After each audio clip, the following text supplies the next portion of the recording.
मित्रांनो नमस्कार, जय महाराष्ट्र।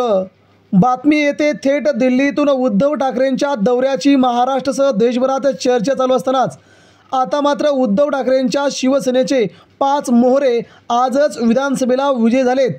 नेमकी कोण आहेत ती नावे, कोण आमदार विधानसभेला झालेत विजयी? मित्रांनो, पहिलं नाव येते ते ठाण्यातून मुख्यमंत्री श्री एकनाथ शिंदेंच्या ठाणे जिल्ह्यातून स्वर्गीय आनंद दिघे यांचे पुतणे केदार दिघे हे ठाणे शहर विधानसभा मतदारसंघातून विधानसभा निवडणूक लढवण्यासाठी इच्छुक असल्याने सध्या उद्धव ठाकरे देखील त्यांच्या नावावरती आता शिक्कामोर्तब करतायत।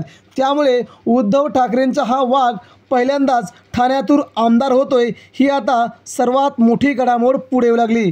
त्यामुळे केदार दिघे स्वर्गीय आनंद दिघेंचं संपूर्णपणे कार्य असंच चालू ठेवतील अशी शक्यता सध्या दिसत आहे। दुसरं नाव येते ते म्हणजे जळगाव विधानसभेतून उन्मेष पाटील। भाजपचे माजी खासदार असणारे उन्मेष पाटील यांनी मातोश्रीवरती शिवसेनेत जाहीर प्रवेश करून आता विधानसभेची तयारी जोरदार केली होती।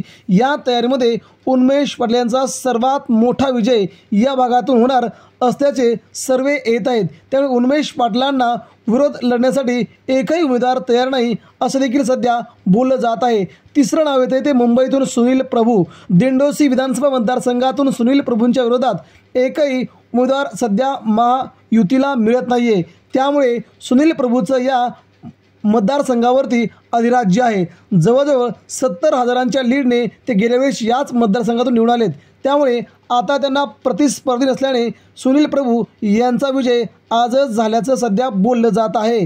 त्यानंतर पुढचं नाव येतं ते म्हणजे परभणी विधानसभेतून राहुल पाटील हे शिवसेनेचा नवीन युवक चेहरा यांनी आपल्या कामाचा संपूर्ण परभणीमध्ये एक झंझावात सुरू केला आणि आता यांना हरवण्यासाठी वंचित बहुजन आघाडी, काँग्रेस, नंतर राष्ट्रवादी अजित पवार, भाजप, शिंदेगड हे सगळे तयारी लागलेत। मात्र त्यांना उमेदवार मिळत नाही आहे, कारण की राहुल पाटील यांच्या विरोधात जिंकणं अवघड आहे। त्यानंतर पुढचं नाव येतं ते म्हणजे कैलास पाटील। धाराशिव कळंब लोकसभा विधानसभा मतदारसंघातून कैलास पाटील यांच्या विरोधात सध्या महायुतीला उमेदवार भेटत नाही। हे जवळजवळ 50 ते 70,000 या भागातून निवडून येऊ शकतात असा सध्या ठाकरेंचा कयास आहे।